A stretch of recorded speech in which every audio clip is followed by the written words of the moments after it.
Hello, my love, and welcome back. I'm so glad that you are here. If after the last episode, you find yourself nodding along and thinking, okay, yeah, the perfect storm, it makes so much sense. But why do I still feel stuck? Why do things not seem to change? No matter how hard I try, no matter how much I do, then this conversation today is for you.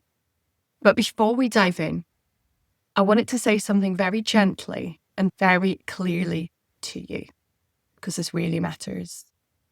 You are not feeling stuck because you're not trying hard enough.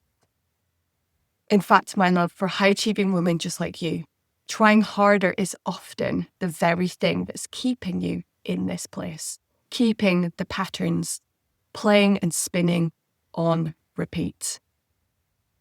Most of the women I work with come and they've not been passive at all in their journey. In fact, they've been doing the work. They've been trying to show up for themselves.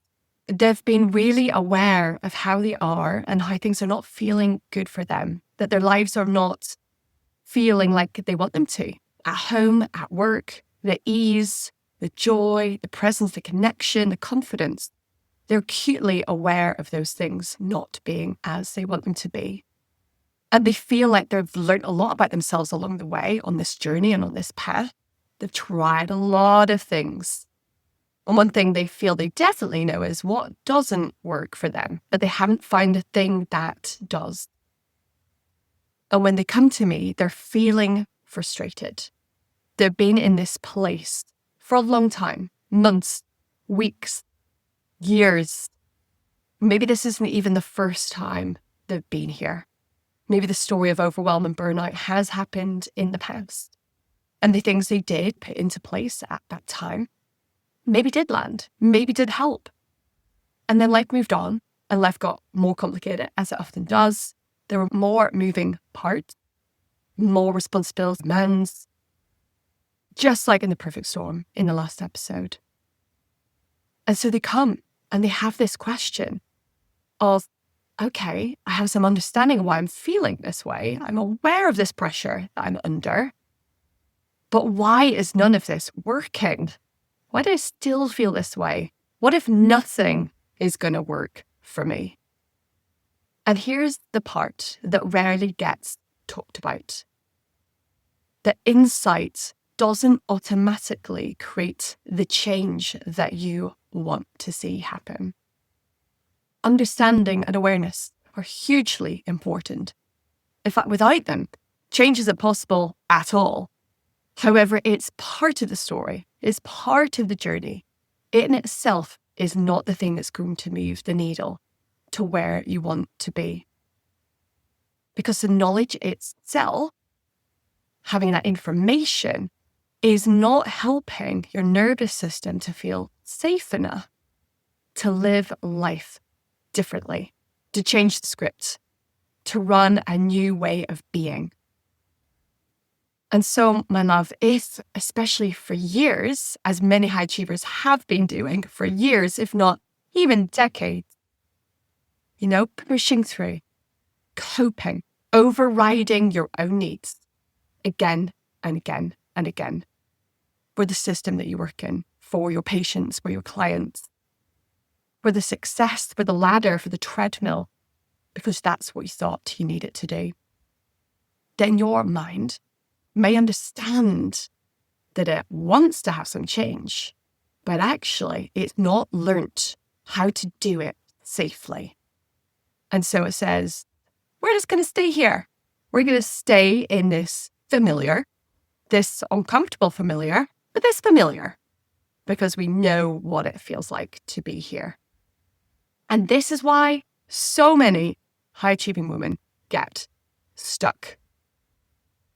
You are capable, you're resourceful, you're intelligent, you're brilliant. You're really used to figuring things out all on your own. People come to your work because you're the problem solver. You always have insightful ideas. You know how to move things forward. You're the key decision maker.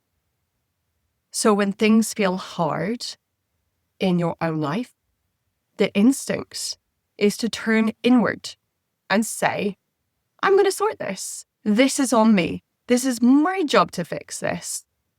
I just need to do more, be better, be more disciplined. I should add more things to my to-do list. I should go to bed earlier and get up earlier. I should eat in certain ways and move in certain ways and all of those things. All the information we see online bombarding us from every possible angle. And you think, I just need to be able to apply that better. All those things that I know, I just need to make sure I get it in the right order, in the right sequence, try hard enough. Because when things get hard, I just go harder. But here's the thing. Those patterns that have been creating the perfect storm, leading to your overwhelm and your burnout, they didn't form in isolation. And they rarely soften in isolation either. Because we're talking about habit of a lifetime up until now for your nervous system, for your mind. And so, my love, if you've ever caught yourself thinking, I know what I should be doing, so why can't I do better? Other people seem to be able to manage. Why can't I? What's wrong with me? I'm broken. I want you to hear this. Your system, your beautiful mind and nervous system and body, it's not resisting change because it doesn't want you to have a better life. In fact, it wants you to be well. It wants you to be living a life that feels good, but it feels like it needs to protect you because it's protecting you from something that feels really unfamiliar. Rest, relaxation, peace, confidence. All these things feel really unfamiliar when you've been walking this path for a long, long time. And it feels the opposite way round. It feels like those things should be the things getting protected. But your mind and your nervous system just want to keep you in that feeling of familiar.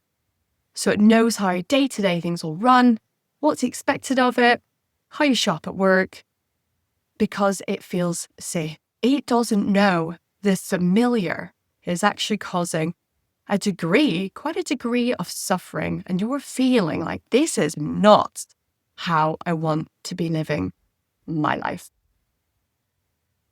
And so, my love, this is the piece that's missing for so many women. It's not having enough information. It's not trying harder. It's not having a really long to-do list.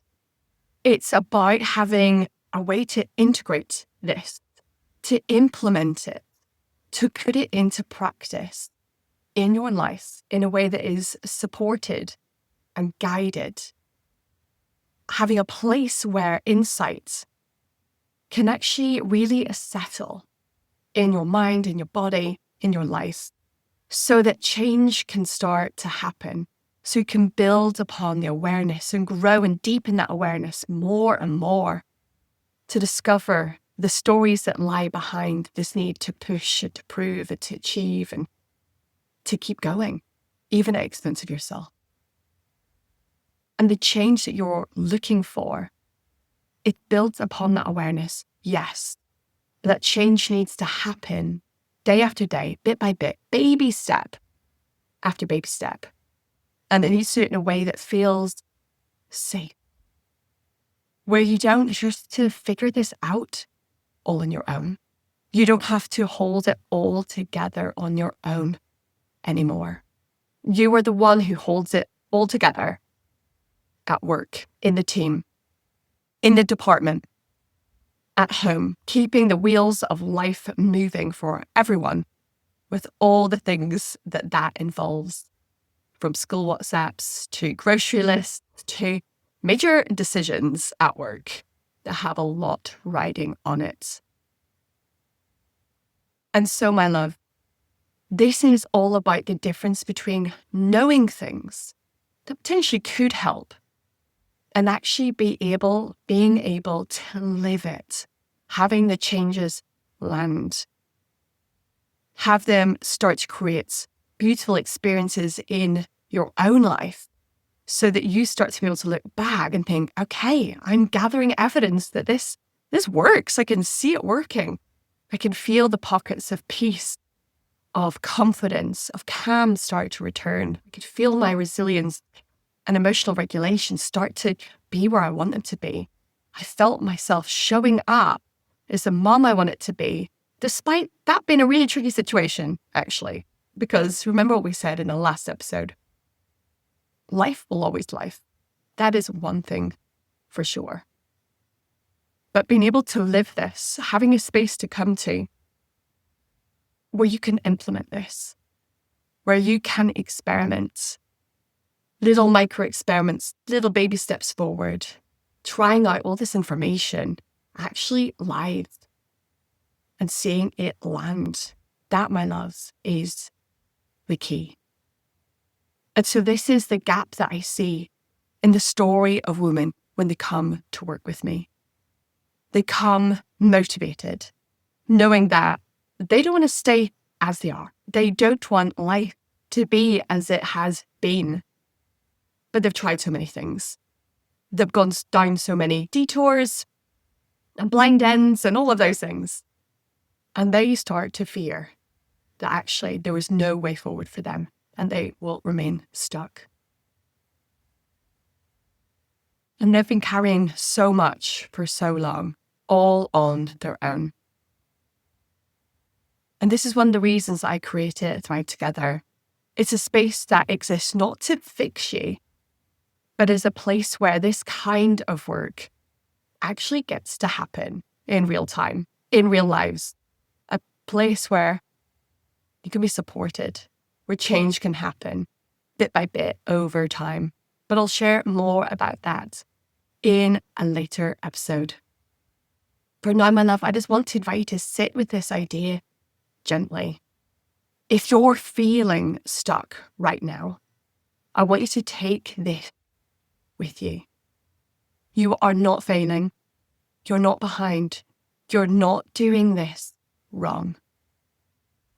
If you're at the point where the insight and the awareness that life is not feeling good and you want it to feel different and to have that change, and that's asking to be met with support and safety, that, my love, is a deep inner wisdom that speaks of such a strength that lies underneath all of this noise and all of this suffering, all of that overwhelm and burnout and exhaustion. That wisdom will guide you on this journey, leading you to the place that you want to be, so that you can capture that essence of life that you so long for.